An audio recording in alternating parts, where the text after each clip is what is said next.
All right, welcome to the first Fragments of Silicon broadcast of 2026. I believe that is even including Final Fantasy live streaming and such. Yes, because the last one we did was the 30th of December. Hmm.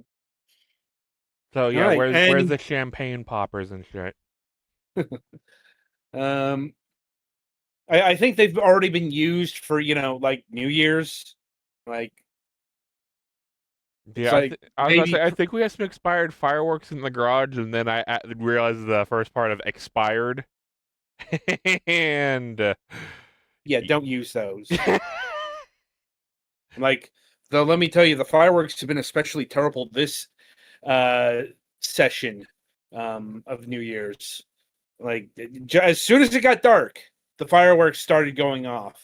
Look, I understand 2025 was terrible, but that's no indication that 2026 isn't going to be equally as horrible. uh, I'm pretty as I I'm can counting on, attest. yeah. Oh boy. I'm like I'm like I'm sure you've got more stories about that. Like, but that can wait until Wednesday. I'm like,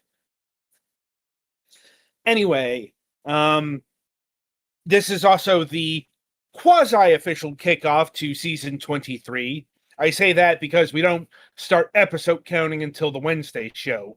Um, so with that in mind, we have 4 reviews up today. Um, Depending on how you look at things. Like, technically speaking, we actually have 7. I'll get to review number 4 when we get there, but right now we have Times&Galaxy up as our first review of the year.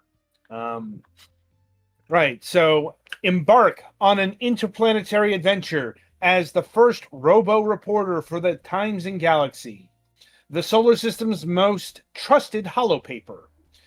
You're just an intern, but if you can get the scoop, write great stories, and impress your colleagues, maybe you'll get to keep your job. Like, I suppose it's got the internship part down pat Hmm. because you know. Also, it's an unpaid internship, Naturally, who would so want to pay a robot? Looks at camera. well, what does a robot need? Here's the thing: like, you're not just a robo. You're not just the first robo reporter. You have, well, I forget what they call it in game, but what the Hitchhiker's Guide to the Galaxy described as genuine people personalities. As in, you can feel emotions. I think, therefore I am, and so on and so forth. Except, you're a robot.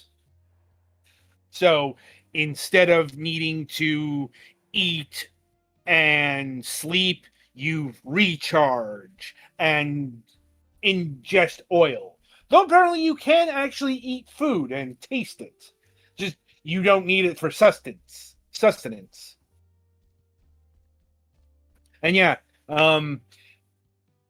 also I will say you are pushed beyond the mere bounds of what an intern actually does on a job because you might be well, not there yet, but as soon as you get to the Times&Galaxy, bam, you're right out there in the field. You're and not weirdly enough, the first story is something that not just intern, but like no junior level um journalist would be assigned to. Like, and that is the aftermath of a fucking police chase. Jesus. Yeah, it's like that's your first scenario. I'm like, the second one is where the game really should have started out with, because that's the intergalactic or intersolar, as they call it, because technically speaking, the only sentient life that's contactable. There's a whole thing about it. because like the overlords are actually from another galaxy, but they can't get back home. That's a whole thing. It's a surprisingly well-developed world, universe, what have you. Point is, the Intersolar Cat Fair or Cat Show. Like, yeah, okay, yeah, that's the kind of thing you send your intern to. Mm-hmm. You know, it's like not the aftermath of a police chase. Mm-hmm. And by the way, you're on the lead here to make it extra unrealistic, even by the bounds of fiction. Mm-hmm. Like, now I gotta admit, not sure how this game entirely plays out because it is longer than I thought it was going to be. Like, I put 7 hours and I was only about cycle 8 of 17. Damn.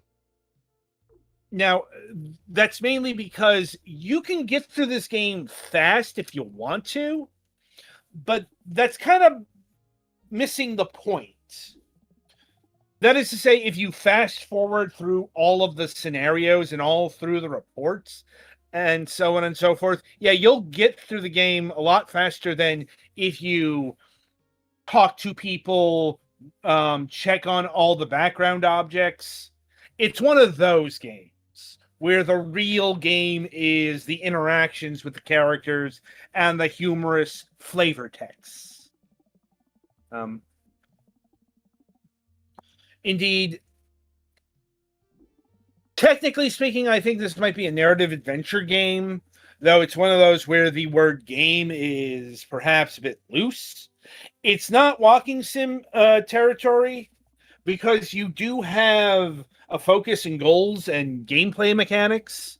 And that is what they call the story-o-matic. Build a story. PM, as in this is an actual tool in game that you use to create a story. Like your mission on a scene is to talk to people and observe the area, and you're looking for unlockables, for lack of a better term, like things that event flags that will trigger a comment that you will use in the building of your story. Comes in 5 flavors. You've got your headline, you got your lead, you've got your note graph. I'm not exactly sure what that is. Key quote and color. As in, how do you present or even spin the story? And you can guide it in a few different directions. You can do the informational track. You can do the sensational track, i.e. tabloid reporting. Or you can go what they call alien interest, i.e. human interest, i.e. puff pieces, fluff. A lot of what modern journalism apparently is now. Mm-hmm. And the way you frame a story will affect your reputation, the paper's reputation, and the readership. Hopefully, done in chart form. Oh man, charts and graphs. More or less. The thing is, and honestly, I didn't like this, is it will flat out tell you what your choices are going to do to the meter. As in, like, if you present the story this way, you're going to gain a lot of readers, but you're going to do a massive hit to your reputation. Like, as opposed to letting you know after the fact, and you basically give you a reason to play through the game more times. Right. It's like I honestly would say this is the biggest misstep of the game. Mm-hmm. Like, you should not have been told exactly what this was going to do to your reputation and to the readership. Or at least You have know, that like a new game plus option. right. Because that means players are probably not going to go what they think. They're not going to think according to what the words are saying. Mm-hmm. They're going to go what the math is saying. Right. You know, like, the more I think about it, the more this was a mistake, because this is what I ended up doing for a time. Mm-hmm. So it's probably too late to fix that. And like I said, I'm not exactly sure how to shake that off, or at least in the beginning, because The only way the you could really do something about that is you find out later on where if you took one path, you could actually well, switch to another, and it'd be a much better payoff. But there's no way to you know can't it. you can't do that though, I know because that's kind of like the only way you could really fix something like that without just there not giving us this tool. there is one path of mitigation that they did do, and that is you can ask your not the editor in chief, I think the copy editor, Mm-hmm. the one who hands you the assignments each cycle. You can ask her how the readership is doing, how your reputation is doing, and also how they think of your writing. And that's their course correction, because they'll tell you, I think you've done too much in alien interest stories. You should probably inform more, and so on and so forth. Um, Now, granted, it's also framed into their own biases, as in, this isn't just an NPC talking to you. She has a way she would like things to be presented, as in informative. Um, Mm-hmm. so, like, if you're on an informative track, she will praise that. So that Mm-hmm. is another thing to keep in mind. But And there's no other that, like different perspective NPCs to talk about this with. It's only them. yeah, that I think was another mistake there.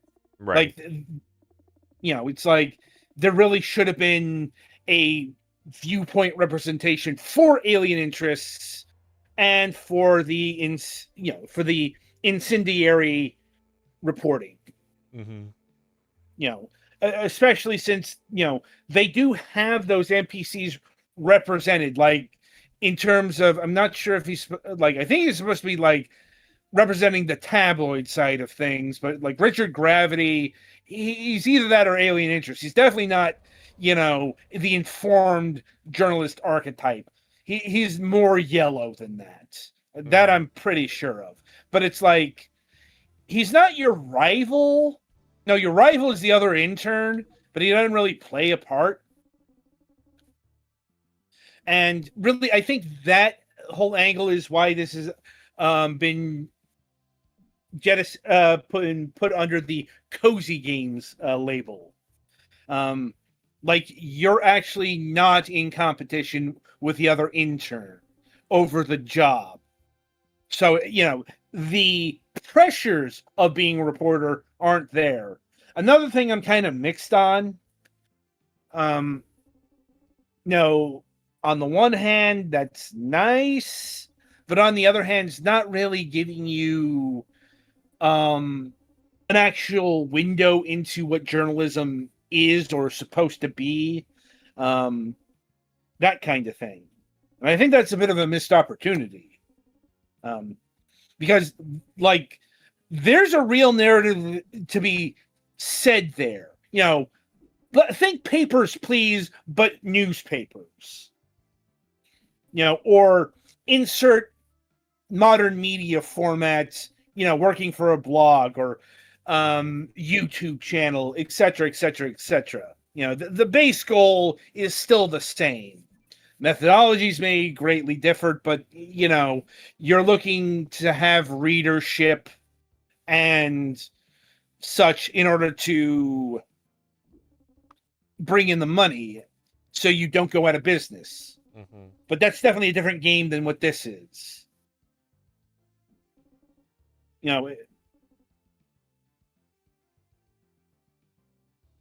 So, like, and I think that's really where I come to on this game. It's like, it's neat. Like, I don't think I've ever seen a game quite like this. But it's also, I think the casualness, I won't say was a mistake, but I think the word missed opportunity is really enshrining what I would have liked to have seen from, a profession that treats itself so seriously. Like, there's a lot of potential here. Maybe a sequel, maybe somebody else can run with this idea. I don't know. As it is, this game is perfectly cromulent. Like, the actual writing's good.